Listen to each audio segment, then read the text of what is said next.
All right, Maxi Witrak, thank you so much for coming on the Equestrian Adult Amateur. I'm so excited to have you.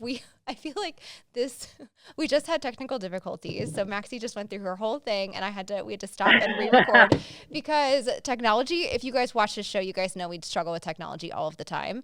So I appreciate you, Maxi, not only bearing with me, but also we had to reschedule so many times. So we're here, we're doing it. And I can't wait for y'all to listen to her because she's a comedian and I found her on social media. She's a horse girl. So she's, you guys know, I do the Equestrian Adult Amateur skit, which I told Maxi about. And so she's my kind of people. So I'm excited for you guys to chat with her today and, listen to all the things. So go ahead and tell us about your horse girl experiences and all the things.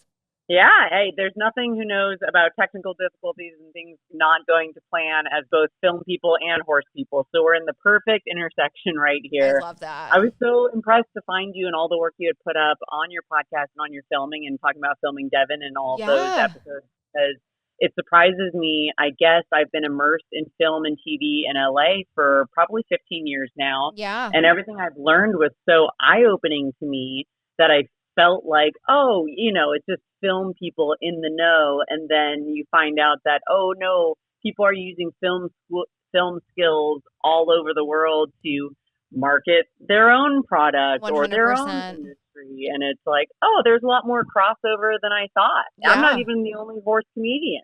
Really? Yeah, I'm going to drum up some business for some competitors of mine, I guess. They're not competitors. I don't. No, I know what you mean. Catherine Blanford and Hayden Crystal. There's a bunch of us horse girls lurking around in comedy. You know what? I find that really interesting too, because, when so I've been in the commercial space in the marketing world for a long time. And then I've been a lifelong horse girl and I opened the equestrian side of the business. And my husband's like, that's like such a small world. Like, do you really want to and I'm like, you just don't get it. We are starving, and I can tell because every time I post a horse joke that I think no one's going to get, that's the thing that hits because, we want to talk and be heard and be seen, and it's so strange that there aren't more horse shows because there's such a big space for it. Yeah, I just did this, I thought it was really funny. I just did this skit about celebrity equestrians. And, yeah. Because it's such a cool thing to be an equestrian, I feel like. Right. And then, you go to Vogue does these those 100 and whatever questions. And they're like, I'm an equestrian. And they're brushing the horse, picking up a saddle as if they've never picked one up in their life. Yep. And stuff like that. And I think that is just they're walking the horse 10 feet away. And oh yeah, it's just so funny. Not all of them are like that. It's the horse could have been photoshopped. Yeah. No one would even know. Literally. And so, but yeah, I mean, I think the equestrian community is so big and it's if you get it, you get it, I mean, I always say if you find a horse person in a bar or at a party, you immediately cling to that person. Yeah. And you're when you said celebrity equestrian, now I get what you mean by actual film celebrity equestrian, because I think of the celebrities within our field who everyone knows that trainer's name or that rider's name. Yes. But you go anywhere else and they're like, who? Yeah. Who is that? Yeah. Exactly. No, I totally get that. And it's funny because, and I think every niche has their own celebrities, Mm-hmm. I was in the photography world for so many years and that's my main trade. And that's how I got into marketing. But it was the photography world has the celebrities and I'm sure every niche has that, Mm-hmm. but where you go and you tell them and you're like, oh, it's this person. Oh my gosh. You see them out in public. And you're like, oh my God, it's a celebrity. But yeah, I mean, it's really interesting for sure. And then when I started developing the media, it's even crazier.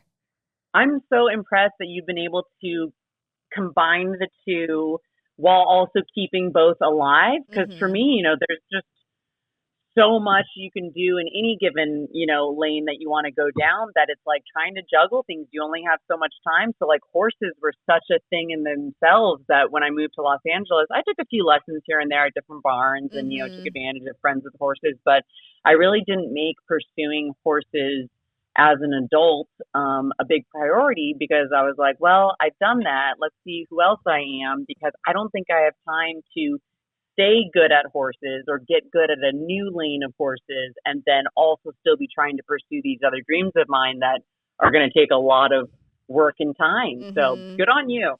Well, I think it's probably just the childhood trauma that I just cling on to, that, I mean, that like forces me to like stay attached, because they were, but no, it's hard, I think and the hardest thing is like, it's just a hobby, right? Like, we're not doing this professionally.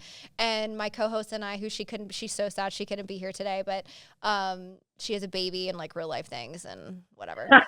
Oh, that. Yeah. Oh, that. But it's kind of crazy to start thinking about it when you're like, oh, this is just a hobby. I'm spending like thousands of dollars a month on this hobby, and it's like, I don't even call it a hobby anymore. It's like really just a lifestyle. Totally. Because like, it is a sheer commitment. And so if you really want to do it and be able to afford to do it, you kind of have to like bridge that gap of like work and like doing riding. So, but like I said, we opened the equestrian side, like, we opened it about 3 years ago now. And so it's been really fun, but it's like, it's the same thing, like I love, doing the equestrian stuff. Like, it's definitely my place and my people, but like, we still work so heavily in the commercial world. But yeah, it's pretty cool. Oh, but horses are definitely all or nothing. There's no one I've ever met who's like, horses are all right. I don't get that person. No. I don't understand that person. You're either like, oh yeah, horses, or like, meh. Yeah. No, 1000%. It's like and I think it's like a certain kind of person, right? Like, I think it's a personality type, or like a loose screw, or like, I'm not really sure, but there is no person that is like, oh, like you said, all or nothing. It's like, either you have the sickness or you don't, like you have the disease or you don't. We probably all have a loose screw. Honestly, Kelly, I was trying a joke for a while that I think crazy horsewomen are just crazy women who happen to be into horses, because we're all fucking nuts. And we just have one shared love of horses. Yeah, I mean, and like, yes. Okay, well, really fast. I want people to know who you are. Where did you get your start? Sure. Tell us like how you got to where you are today, and I'm excited to hear all of it. So my name is Maxi Witrak, and I grew up in Seattle riding in 4-H, and then moved up to Arabs and Morgans, and was very fortunate to have a show career. But also trail road and endurance road, and got to ride horses all over the world. Very lucky kid. And then when I graduated college, I thought about training horses, but instead had a little bit of a break with my mom, who was my main connection to the horses.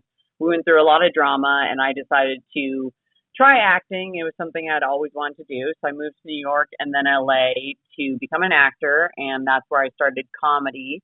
And in probably just the last year or two, I started enjoying writing about my horse experiences, because I found with social media, audiences I wouldn't necessarily in person do horse material to, because there's a very high likelihood they wouldn't get it. Lots of people online could find it. And so I really enjoy being able to give jokes to those people who are going to enjoy them and appreciate them without feeling like they don't work for my on stage persona. Yeah, I love that.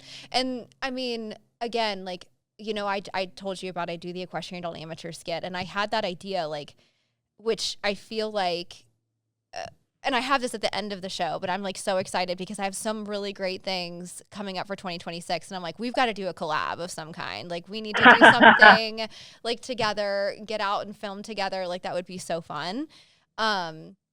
But how do you feel like when you started pitching those ideas, or pitching the jokes and writing the jokes, like was it like an immediate, like people were like, holy shit, they, went viral, or was it a slow burn? Like, how did that go? Good question.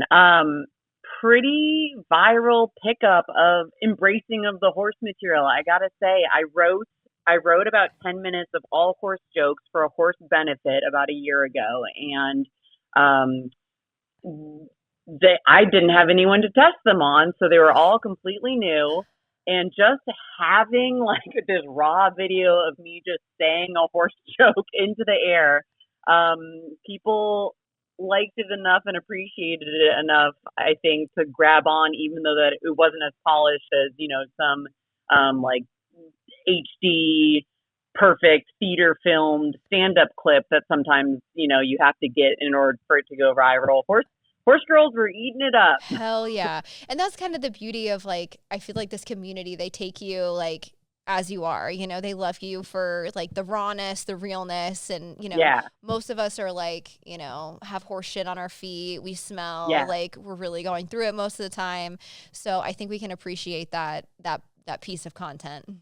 But question for you, because what I'm finding, and as you might be finding, and as your followers are growing and everything, the realness is what makes us connect as horse girls and horse women. And social media, I feel like, makes it very difficult to keep that realness, because other people, when they're messaging you, for instance, don't realize that your inbox has 1,000 unread messages. Mm-hmm. And so I find it hard to keep that realness when you're starting to look at like not mass production, but, kind of catering to the masses and not being able to have that one-on-one connection with the girl who says, hey, I'm learning to canter on my first Morgan. And you're like, oh, that's so cool. Yeah. But I also can't start a dialogue with you when there's 3,000 other people commenting the same thing. And it's just an unfortunate downside of the social media, but like it kind of ruins the realness in a sense. Yeah, no, I completely agree. I think anytime that you're dealing with that,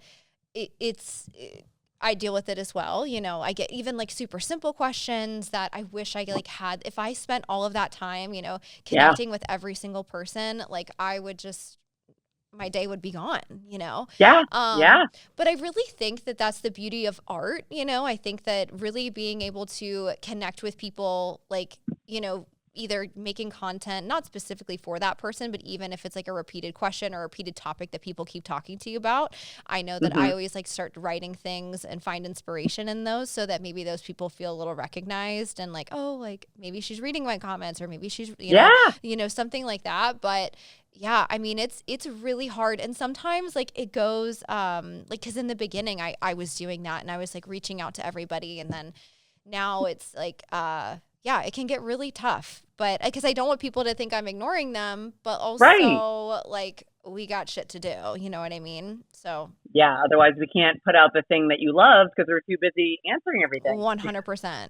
So I feel that. And I think even just speaking to that, whether it's in stories and being like, hey, like I see y'all's messages, I appreciate it. Like, I'll get to you if I can. If not, just know I love you and I appreciate the support. I think just even commenting. Yeah, I love that. Yeah, just even just speaking it out into the air, and then people can kind of like, okay, like, because I know, when I wasn't in this world, you write to people and you're like, oh, it kind of just puts like a stick up your ass that they didn't write you back, or like you have a perception of them. And then, so I think just clearing that air is always like a great thing. I love that. I am going to try to that, because I think people are a lot more understanding when you remind them of the real person behind 100% behind the socials. Oh, absolutely. Absolutely. So, okay. So talk to me about one, and like I said, I have it in our notes, but I'm really excited to ask this question about your horse experience. And if you have a good story, funny or not, that has happened to you.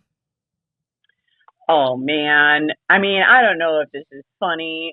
So you had mentioned your trauma or whatever, that drives us all to do what we do.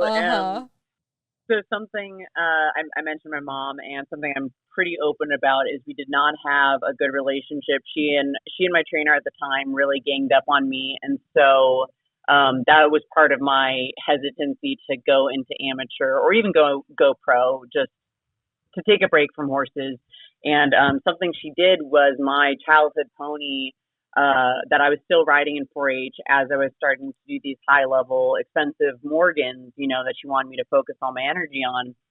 She basically sold my pony.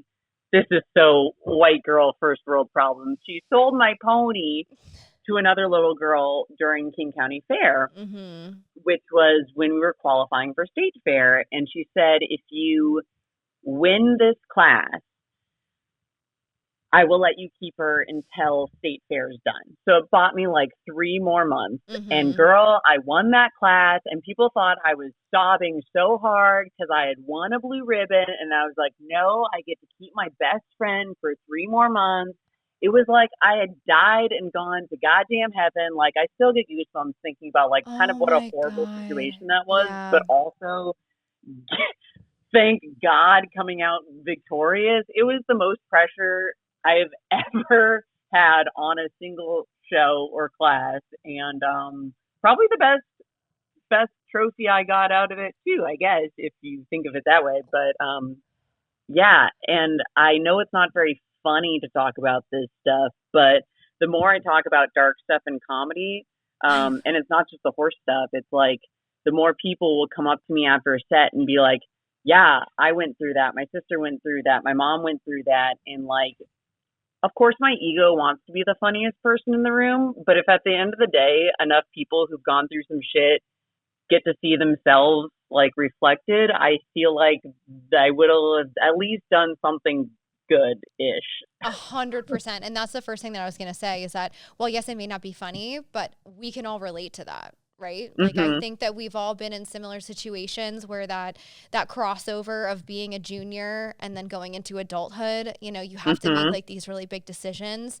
And, you know, I feel like being relatable and being honest and talking about the real shit that's how you get people that really stick with you and follow you throughout your whole career, because you're not scared to talk about the things that, you know, don't, you know, aren't so warm and fuzzy all the time. You know, that was a really terrible time, and I can definitely relate to that. I know for me, you know, my family was paying for my horses, and then they ended up giving my horse to my trainer, which was so great. It was great, hypothetically, right?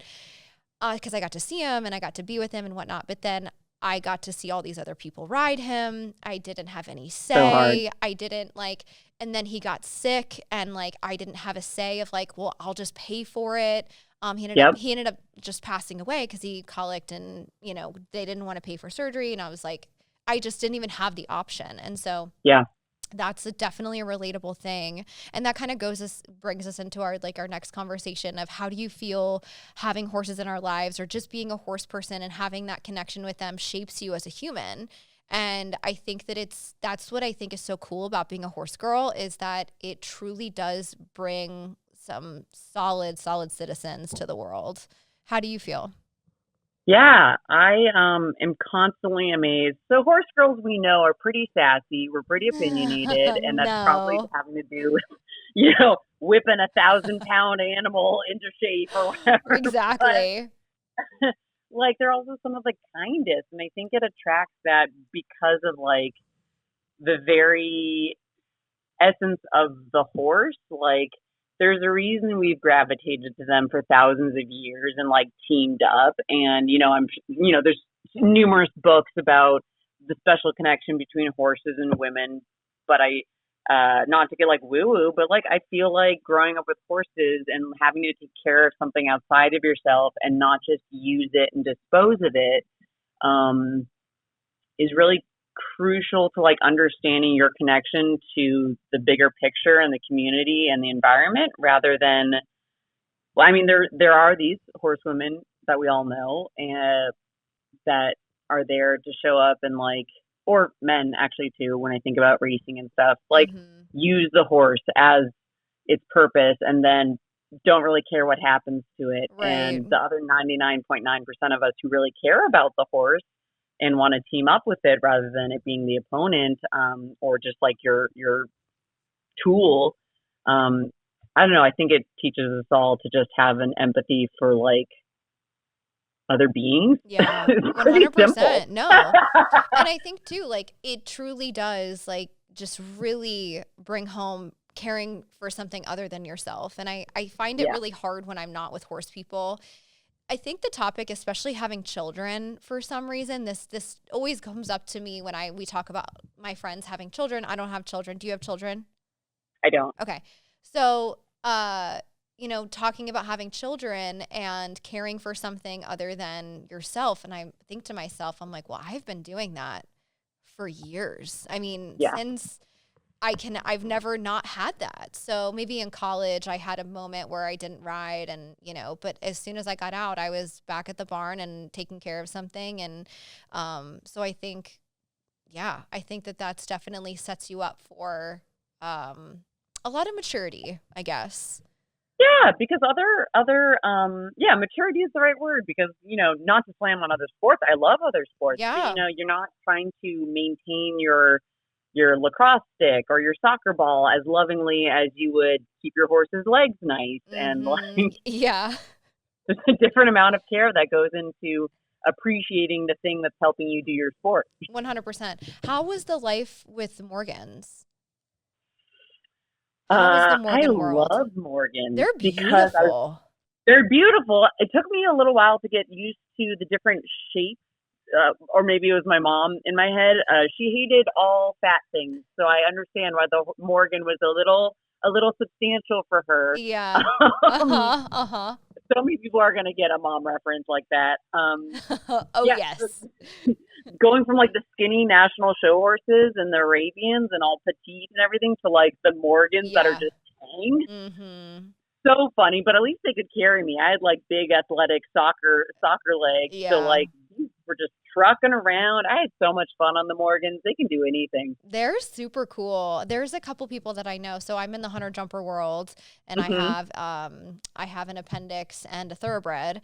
And but I have a friend of mine who's a trainer in the hunter world and then also does Morgans, and I see his stuff all the time, and I'm like, I guess I just never really knew. And one of my very best friends does Arabians too. So I see all of her stuff. So which I think is such a cool thing about the horse world. I feel like if you're like a tennis player, you're just like a tennis player, like it's not like you have like other tennis things or other genres of tennis. Right. So the horse world is so diverse in that aspect, which I think is really cool. But the Morgans, I just didn't realize how like gorgeous. I mean, like truly beautiful they were. And they almost look like a cross of like a warm blood and like a thoroughbred like vibe. Yeah. That's like kind of like at least the ones that he was riding. It was very, very, very cool. I'm appreciating a lot more that like every breed has its heritage it's trying to preserve, but it's also cool when you start opening up those genres and like, putting independence into jumping and like, switching it all up and just having fun with whatever horse you were dealt. Oh, 100%. And it's funny because I've always been a hunter girl. I've just ridden the hunters my whole life. That's like my lane. Yeah. I like to stay in it. But when my husband and I brought our property, we have property here in North Georgia, and he it's like such a random story. My grandmother's like best friend's son had this like ex-reiner that was retired and he needed a home, and like we had just gotten our farm, so of course I was like itching. I was like, oh my god, I just want like a horse on the property. Like he like paid for him to be shipped down. It was like Christmas, and he was like 23 years old. Big chestnut quarter horse, and I was just like so amped. I was so excited. His name was Old Man. Like Old Man. I don't know if he always had that name or like how that went, but he was, like I said, I think he was an ex-reiner or a cutting horse, one of the two. And so I just like put a big Western saddle on him. And I just like started, I don't know what the hell I was doing. Right. But I was like, this shit is awesome. Like, this is so cool. And we had cows at the time. And like, I put him on a cow and like, he just like took off and like knew what to do. And I was like, oh, bucket list. I will have a cutting horse by the end of my life. Like, they might be $500,000 and maybe I have to like sell my house. I don't know, but they're cool as shit. They are so cool. So cool. Yeah. So cool. I got, I needed all of my tape of riding to prove I can ride for like commercials or TVs. Oh yeah. So, it was so old. It was, like 13-year-old me in a hunt seat class. And my boyfriend is like, I'm sorry, you do not look like that anymore. I'm like, okay, fair. So I couldn't really use those anymore. And I found someone in LA to ride her horse because I was like, you know what? What's going to look cool to casting is like a Yellowstone style galloping on a Western horse, like really Western it up, which is not my forte. So I found this reining woman who like put me on her lesson horse, and we were sprinting around the track, and she's like, that's slow for him. He can go much faster. I'm like, are you shitting me? They can do such amazing things. Oh, it's unbelievable. It's like a race car you don't know the controls to when you're new to that car. I'm like, I don't want to break it. 100%. And like the smallest little things you do, they're like, Mm-hmm. and it's so intimidating. You're like, Hooray for good trainers who make that happen. Do you have a trainer personally that you're working with? Oh yeah, for sure. And she, I have my appendix. I bought him as a 3-year-old, and I basically knew, because what I didn't do with my thoroughbred, I got him as a 3-year-old when I was young, just gotten married. I was like 26. I was like, I'm adopting a thoroughbred. That's what I did. It's literally like the people that I make fun of now, like on my skits, like it's literally, that's who I was. And people are like, where do you get inspiration? I'm like, oh, my fucking self. And so, so I did that. And then I was like, I'm going to train him myself. And like, you know, of course I was like with my trainer and like taking lessons and stuff, but I was riding him every day. And, you know, now he's 14 years old and still green and has a sticky lead change. And like, you know, so I bought another baby, and I just gave him to my new trainer. And I was like, you just have him. You ride him for the next however long. He's 6 now. And we just closed out on our year of showing, and he's amazing, is incredible. And sometimes I get on him and I'm like, damn, he has buttons that are like, you know, you can press him, and he, like, you just slightly press with that outside leg and he's going to change. And I'm like, damn, you need to make him more amateur proof. We need to like tone down the buttons a little bit. Was it hard for you to transition to amateur, or did you always know you weren't going to like go into training yourself? I think that, so my path was, like I said, I went into college thinking I was going to be an education major and I was going to teach and love it. I got into it and I fucking hated it. Failed out actually the first 6 months. So yay, college. So then I decided that I was going to become an art major and I was going to do photography, and I had never picked up a camera in my life. I just felt like this calling was pulling me that direction, and my boyfriend, then now husband, was like, all right, we'll just do it. And so I did, went to art school, absolutely fell in love with it. And so when I got out, like, I just knew I wanted to open a photography business. I wanted to create. I was just like, had this like like, you know, in your 20s, I just felt like I was so dedicated and passionate about creating, and like, that's what I wanted to do. So I just never even thought, I mean, to be honest, I wasn't good enough to be professional. Like, I couldn't, I wasn't a good enough, I mean, probably maybe at the time, like, I feel like being a professional now is like such a different, you know, this was like circa 2010, and being a professional back then looks very different. But yeah, I just never even thought about it. I just wanted to do art and create, and yeah. Hey, I think you find the things that you're supposed to find, and just because it was our life at one point doesn't mean it has to be our entire life, or we might not enjoy it. Like, being a trainer might be like working at Disneyland. I know. Well, it's, you know, like when you first asked me at the beginning of our call and our talk, is that, you know, how are you managing the both things? And it's nice that I've been able to open the equestrian side of the business and whatnot. But it's honestly, it's still work. Like, you just get to hang out and like talk about horses, but you're still busting your ass, you know, like, well, yes, it's nice that it's a big part of my life now. It's still very much work. But I think that you just kind of have to, like, you know, any little pieces that you can bring in, and any little pieces that you can bring in the horses in your life, you just got to do it. If that's truly what's in your blood, you know? Yeah. But okay. So you're up on stage all the time. You're talking in front of people. You are you know, do you feel like you've always been like a performer your whole life? I've been a bad performer my whole life. I wanted to be a ventriloquist when I was a kid. No. And that lasted about a week when my parents got me the doll, and it freaked me out. Scary. But yeah, with the horses, like, it is a performance when you're showing. You know the feeling of going in and trying to catch the judge's attention and, you know, nail all your cues, and the feeling of the audience, like, getting worked up when you're really going for something bold. And So like I've enjoyed that feeling. And 4-H, we had to do public presentations, and there are all these aspects that were like, oh, I really enjoy being on a stage of some sort. Yeah. Um, Now, are the nerves the same? Like, do you experience the same kind of nerves, or are they a little different? Little different. Like horses, I love the adrenaline of competition, and anything can happen in the moment.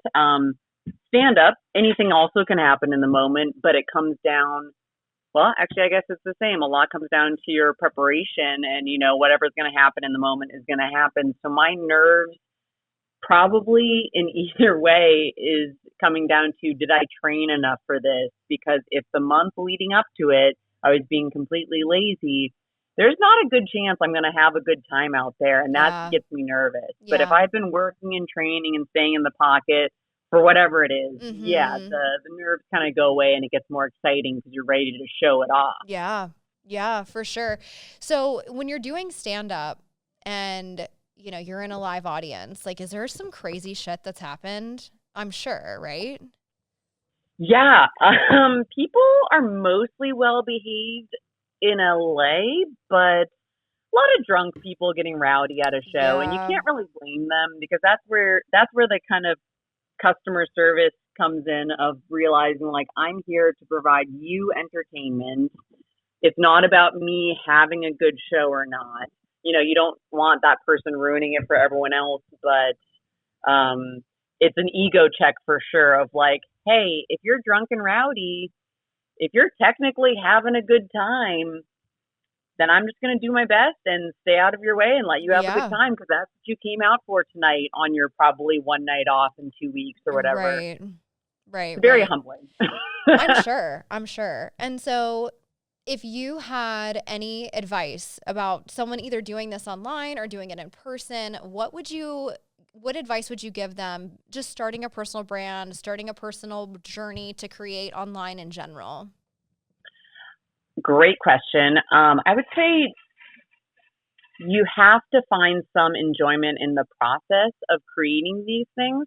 Because like you said, even the podcast, you get to talk with cool people. It's fun hanging out, but it is work. Yeah. And, people have said like, oh, you should start a podcast or you should do this or do that. You only have so much time in your precious life. And if you're only using it as a stepping stone to something else because your expectations that doing X will get me Y, I know from personal experience how many hours and days and weeks you can bleed into giving the algorithm something because you think this outcome will happen and then nothing happens. And so in order to be willing to do that, I think you got to find something you like to do, whether it's, hanging out with your horses and filming that or making fun of your trainer behind their back in a nice way. But like maybe they always do something kind of silly and you capitalize on that. But whatever it is, it's out there and to not worry too much about it if you do it with the best of intent. But there's a reason it's called putting yourself out there. 100%. You really are. Yeah. So do something you're proud of. Yeah. And I'm excited because I feel like when I first got into and you can probably really relate to this and to understand where I'm coming from, where the horse world, when I came into this market, coming from the, regular marketing commercial world, everything in the horse world is like 900 years behind. It's like the marketing is behind. It's a sport that's based on staunch tradition, no matter really like what industry you're in, whether you're in the Morgans, the Arabians, like I feel like everybody is like very set in their ways. So anything different or new is really, really hard. And I honestly, when I came into it, I wasn't really expecting that. I was like, damn, like I thought that I was like, oh, I'm going to bring this like newness and this freshness to this industry. And people were like, I don't know if I want that. And I'm like, oh, okay.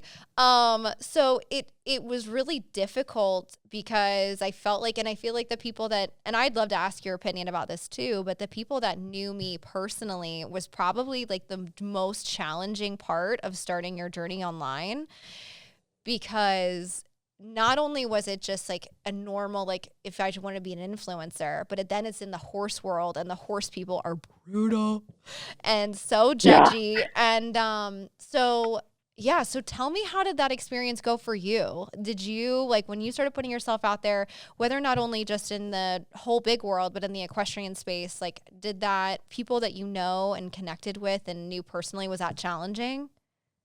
Absolutely. That's a great question. And yeah, so I'm gathering this is something just everyone goes through at the Yeah. risk of, trying to do what you're making. Definitely the people who know me, it's a little harder because you're like, yeah, you're close to them and you don't want to say anything that offends them or hurts them or Yeah. them take it the wrong way. And then you find that the broad majority of people enjoy it, and there's just a few people who are displeased.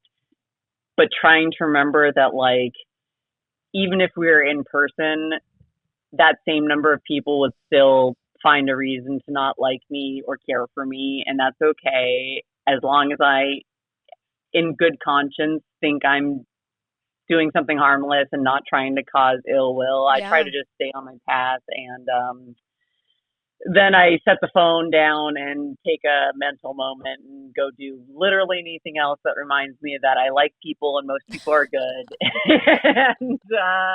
And then I keep going. Yeah. Yeah. Cause that is definitely, I think I had like a really bad crash on the internet. It was awful. But it was because I was working. So it was like over the summer, it was when I was producing Inside the In-Gate, the docuseries. And I was just like when you're busting your ass so hard and Yeah, then you're getting criticism from people that are like in your circle, I yeah, just like fell out, and it's hard. And so when we've signed clients on, or when I do consulting, or like anybody asks me about that, they're like, well, how do you handle the haters? And I'm like, I don't give a shit about the haters online. It's your people in your closest circles that hits the hardest. yeah, Because those people, like, whether you're doing like, events where 5 people show up and you're just like wonging so hard to like, and you're pushing so hard, and like these people that are supposed to be supporting you are either like, yeah, they're not there, or they're telling people not to go, or like yeah. whatever it is. And you're just like, Oof. you're fighting like an uphill battle. Right. And Yeah, that's hard. And I think, depending on where you want to take your career, if you're just like posting, you want to post about your horse and post about your journey. I think it depends on what your goals are, but yeah, it's a beautiful community. And like I said, we connected through the community and through online. And so I think it's so powerful, but it's like, also you have to be honest, and it's not always rainbows and butterflies all the time. yeah. But I think the people who are willing to go through it, deserve whatever rewards they get I from it, because totally agree. we know now how hard it is. Yeah. And the people who are doing the critiquing but aren't making things of their own, we just have to remember they have no idea what it's like because they have not done it. 100%. 100%. Okay, to close out our episode, are you going to be riding anytime soon? Are you going to do you see yourself putting that back into your life? I don't think so, because I am currently in the process of editing my first special. And when I put Oh, that out, I'm hopefully going to tour off of that or have a little bit more to do. I have a book I'm working on, just a lot of stuff I want to get out and really, yeah. Talk to me. um, What does your 2026 look like? my 2026, I am releasing for special, and I am hopefully writing my, my, my book, Girls Gotta Eat.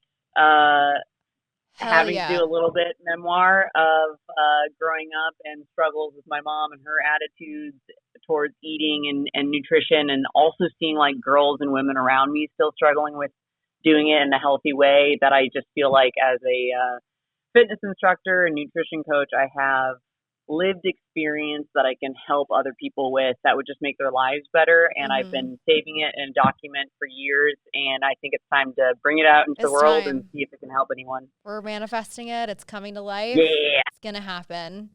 I love yeah. that. I love that. That's so cool. Well, oh, really quick, I have to tell you this because you live in LA and you're going to find this Nice. really funny. So, when Uh-oh. I visited LA, this was again when I was in my 20s. I was with one of my closest friends, and I was visiting my cousin, and we were all just going out there to like party and like live the LA life. And like he had just Yeah. moved out there, and it was like this whole big thing. So I decided, like a dumbass, to do the Hollywood trail ride. The trail ride that they Oh. take. Go on. So, So not only did we go, we went to brunch and did bottomless mimosas. Nice. Of course you do, right? That's what you do. And then you go on a trail ride. It was a sunset trail ride, okay?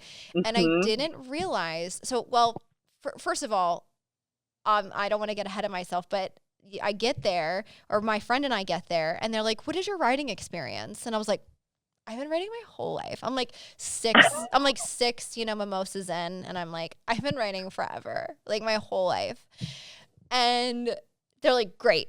We're going to put you on our red hot mare." I was like, "Yeah, fine. Like, I can ride it, whatever." So then we go, and I don't know if you've ever been on that trail where they take you up there, but they literally walk you on the, like, edge of the cliff.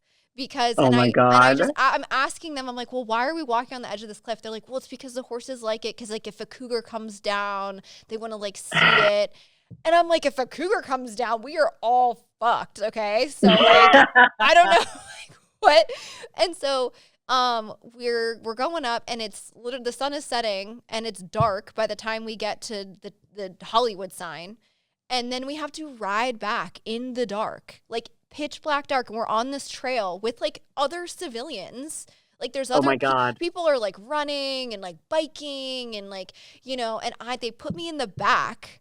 And my horse is literally jigging sideways the whole way down. And I'm like, this is it. Like, I'm going to die. You're like, I need to be drunker for this.